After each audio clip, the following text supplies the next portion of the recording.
Hello रून, कैसे हैं आप सभी लोग। आई होप सब आप बहुत अच्छे होंगे। सो आज हम स्टार्ट करने वाले चैप्टर नंबर 22 जो कि है धातु पाक।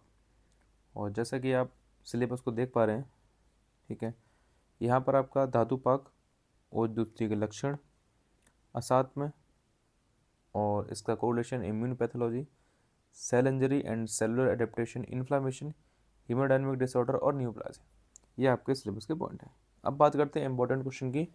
तो यहाँ से आपका जो धातु पाक है 5 नंबर का आने के चांसेस है। ओज दुष्टि है वो आपका पूरा ओज में आ सकता है, ठीक है।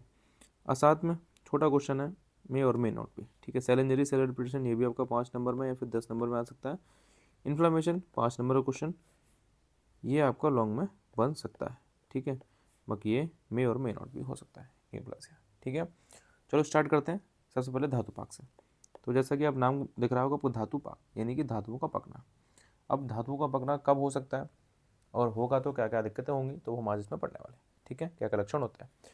धातुओं का नाश होना, अर्थात शरीर की सामान्य धातुएं नाश को प्राप्त हो रही हैं, इसको हम बोलते हैं धातु पाक, ठीक है। तो धातु पाक का मतलब कि जो हमारी धातुएं हैं उनका नष्ट होना इस कॉल्ड धातु पाक। मधुकोश टीका के अनुसार रोग की अपनी काल मर्यादा है। यदि निहित काल में रोग या साम दोष ठीक नहीं हुआ तो वह अपनी प्रबुद्ध अवस्था में चला जाता है तथा रोग असाध्य हो जाता है। तो बोल रहे हैं कि अगर कोई भी रोग है, ठीक है, उसको आप जब तक टालोगे थोड़े दिन के लिए तो ठीक है। अब ज़्यादा दिन तक उसको टाल दिया तो फिर क्या होगा कि वो रोग बढ़ जाएगा, और जब बढ़ जाएगा फिर भी आप इलाज नहीं करवा रहे तो क्या होगा, असाध्य हो जाएगा, ठीक है। परिणाम स्वरूप वह अपनी धातुएं भी नष्ट होने लग जाती हैं, ऐसे ही धातु पाक कहते हैं।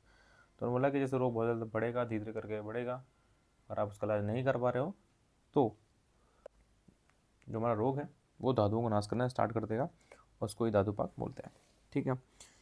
इसके अलावा देखो दोष और मल पाक भी हो सकता है। मल का पाक होकर अर्थात शरीर से मल पककर बाहर निकल जाए जिससे व्याधि शांत हो जाएगी। तो अगर देखो दोष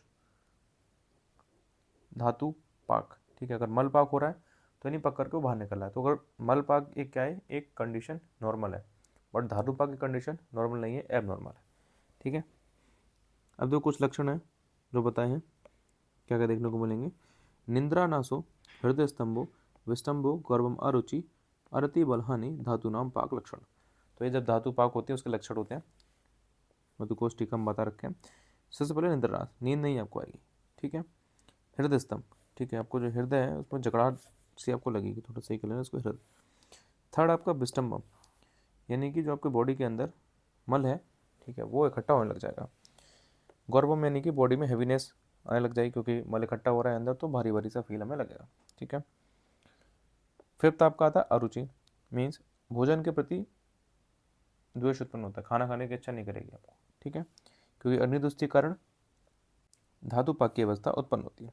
6 नंबर आपका आता है बल हानि, मीन्स धातुएं नष्ट होने से क्या होता है, बॉडी में हानि हो जाती है बल की, ठीक है। आपको पता है कि धातुओं से हमको बल मिलता है, धारण पोषण करती हैं। अब जब वही नष्ट होने लग जाएंगी तो इसी बात है, वहाँ पर बल की हानि होगी। तो हमारा ये आता है धातु पाक। तो हम यहाँ पर ध्यान रखेंगे जो अपना धातु पाक है उसमें मेनली जो है ना अग्नि का इन्वॉल्वमेंट रहता है, ठीक है। तो देखो पंचभौतिक आहार है, पाचन क्रिया है, अग्नि पर डिपेंड करती है। अब देखो अग्नि क्या हो सकता है, या तो सही हो सकती है, खराब हो सकती है, दो चीज़ हो सकती है। अगर अग्नि सम होगी, ठीक है, आपने अच्छे से खाना खाया, ठीक है, तो आहार रस अच्छे से होगा, बनेगा, ठीक है, धातुओं का पोषण भी अच्छे से होगा और धातु हमारी साम अवस्था में रहेंगी। अब जब धातु साम है तो हमारा दोष धातु मल सब कुछ इक्विलिब्रियम में रहेगा, हम डिसीज फ्री रहेंगे, ठीक है। लेकिन जब मान लो अग्नि में विकृति आ गई, ठीक है, अब आपको पता है कि जो विकृति है अग्नि की वो 3 तरीके से होती है। तो मंद हो सकती है, या विषम हो सकती है, या फिर तीक्ष्ण हो सकती है। ये 3 तरीके से जो है मंद और अग्नि की दृष्टि हो सकती है। तो देखो अब जब मंद हो रही होगी, या विषम हो रही होगी, या फिर तीक्ष्ण हो रही होगी, तो तीनों कंडीशन में यहाँ पर आम की उत्पत्ति होगी, ठीक है। अब जब आपको पता है कि आम की उत्पत्ति जब होने लगी बॉडी के अंदर तो दिक्कत 100% आनी आनी है, ठीक है। तो देखो अगर आम उत्पत्ति हो रही है तो ऐसे हम क्या करेंगे। अब कंडीशन है कि भाई हम उसको चिकित्सा करके सही कर सकते हैं, और सेकंड कंडीशन है कि हम उसको और ज़्यादा बढ़ने दे सकते हैं, और ज़्यादा बढ़ेगी तो और ज़्यादा धातुओं को दूषित करेगी। तो आम दोष की हम जो है चिकित्सा कर देंगे तो आम दोषों का पाक हो जाएगा, और जब दोष पाक हो जाएगा तो क्या होगा, रोग की शांति हो जाएगी, ठीक है। बट जब हमारा जो है आम दूष में कन्वर्ट होगा, ठीक है, बहुत दिन तक आप टाले रहे, कुछ आपने किया नहीं, तो जो है आप क्या हुआ कि वो जो दोष थे हमारे आम वो जा करके धातुओं को भी दूषित कर रहे हैं। अब धातुओं को दूषित कर रहे हैं तो क्या होगा, वहाँ पर आम दोष से हमारा आम विष बनेगा, ठीक है, जिसकी वजह से क्या होगा, जो धातुएं अभी तक थोड़ी बहुत बची हुई थी अब वो पूरी ही अफेक्ट हो रही है। अब धीरे धीरे करके क्या होगा, धातु का पाक होना स्टार्ट हो जाएगा और अब जो डिसीज़ है वो बहुत ज़्यादा गंभीर स्टेज में, क्रोनिकल स्टेज में पहुँच जाएगी, ठीक है। तो ये हमारा है पूरा धातु पाक। 100% यह क्वेश्चन आने के चांसेस हैं क्योंकि इम्पोर्टेंट है, ठीक है, और आपको ये श्लोक याद करना है। नहीं हो रहा है फिर भी आपको करना है। सिंपल सा 2 लाइन का श्लोक है, निद्रानाथ हृदयस्तम विष्टम गौरवरुचि अरति बलहानि धातुपाक लक्षणम, ठीक है। तो ये भी चीज़ समझना आगे होगी। यहाँ पर हमारा फर्स्ट टॉपिक होता है ख़त्म। बात करते हैं हम सेकंड टॉपिक की, जो कि हमारा ओज दृष्टि के स्तर और प्रकार। तो मैंने आपको ऑलरेडी ओज में पढ़ा रखा है, एक बार फिर से रिवील कर लेते हैं। तो देखो, जब ओज का क्षय होता है, ठीक है, तो उसकी 3 स्टेज होती हैं। सबसे पहले आपका ओज व्यापक की, सेकंड आपका ओज विषमन की, और थर्ड आपका ओज क्षय की।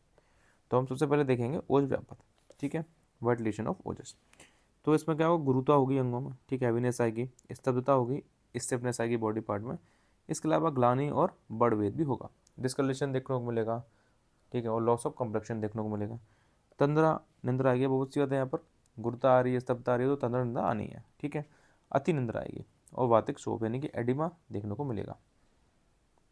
अब वही बात करते हैं ओज विषमन की, यानी कि जो डिस्प्लेसमेंट है ओज का हो गया। तो ऐसे में क्या होगा, हमारा संधियों में जाकर के वो जाएगा, तो वहाँ पर क्या होगा, संधियों में विश्लेषण होना, यानी कि loosening of the joint, delay delay करके जॉइंट हो जाएंगे। इसके बाद शरीर में साध होना, यानी कि वीकनेस आ जाएगी बॉडी के अंदर। दोषों का अपने स्थान से अन्यत्र कहीं चले जाना, ठीक है, जो दोष है अपने स्थान से दूसरे स्थान पर चले गए। इसके अलावा जो है श्रम उत्पन्न होना, यानी कि थका थका सा महसूस होना। इसके अलावा कायिक, वाचक और मानसिक जो क्रियाएं हैं वो नहीं हो पाएंगी, यानी कि उनकी जो फंक्शनिंग है प्रॉपर तरीके से नहीं हो पाएगी, ठीक है। इसके बाद हम बात करते हैं, देन आपका थर्ड स्टेज आती है ओज के क्षय की। तो यहाँ पर जो है कंडीशन बिगड़ जाती है और लास्ट तक आते आते ये लास्ट स्टेज होती है, ठीक है। तो यहाँ पर आपका मूर्छा देखने को मिलेगी, मांस का क्षय हो जाएगा, मोह हो जाएगा, ठीक है, यानी कि कॉन्शियसनेस उसको हाँ हाँ बस ऐसे ऐसे करेगा पेशेंट, ठीक है। प्रलाप होगा, डिलीरियम में किसी मूर्छा सी होगी उसको, अज्ञानता होगी, ठीक है, डिल्यूजन की स्टेप्स किया जाएगी। इसके अलावा जो है लास्ट एट द एंड उसकी मृत्यु हो जाएगी, ठीक है। तो यहाँ पर हमारी जो है 5 नंबर का क्वेश्चन आने के चांसेस हैं, और अगर 10 में आता तो ओज का आपको पूरा डिटेल लिखना पड़ेगा। इसके बाद हमारा आता है असात्म। तो असात्म में क्या होता है हमारा, कि जो हमारी बॉडी के लिए सात्म नहीं है, सही नहीं है, ठीक है, हमारा असात्म कहलाता है। यानी कि जो बॉडी की प्रकृति है उसके जो अपोजिट में जो हम पदार्थ खा रहे हैं, ठीक है, जो भी हम द्रव्य ले रहे हैं वो हमारे असात्म कहलाते हैं। तो असात्म का शाब्दिक अर्थ है प्रकृति विरुद्ध पदार्थ। वह आहार व्यवहार जो दुख कारक और रोग उत्पन्न करने वाले होते हैं उसको असात्म कहते हैं। आयुर्वेद में क्या है, विरुद्ध आहार का वर्णन इसमें किया गया है, ठीक है। जो आपको पता है चरक ने विरुद्ध आहार बताए हैं। क्या बोला उन्होंने, कि सभी आहार और औषध द्रव्य अपने रस गुण विभाग तथा प्रभाव के आधार पर कार्य करते हैं। अन्य द्रव्यों के संयोग से उनके गुण कर्म में वृद्धि या ह्रास होता है, और अनेक संयोग अत्यंत हानिकारक भी हो सकते हैं। अगर आप ये वीडियो लेक्चर पूरा देखना चाहते हो और नोट्स चाहते हैं BMS first year second year के, तो आप हमारे ऐप को डाउनलोड कर सकते हैं BMS मीट को, लिंक आपको डिस्क्रिप्शन में मिल जाएगा। जो भी एंड्रॉयड यूज़र हैं प्ले स्टोर पर ऐप मिल जाएगा, जो भी iOS यूज़र हैं आप क्लास प्लस ऐप को डाउनलोड करिएगा, उसमें कैपिटल KPCRZB सभी कैपिटल रहेंगे, ये कोड डाल के आप लॉगिन कर लीजिएगा। Thank you.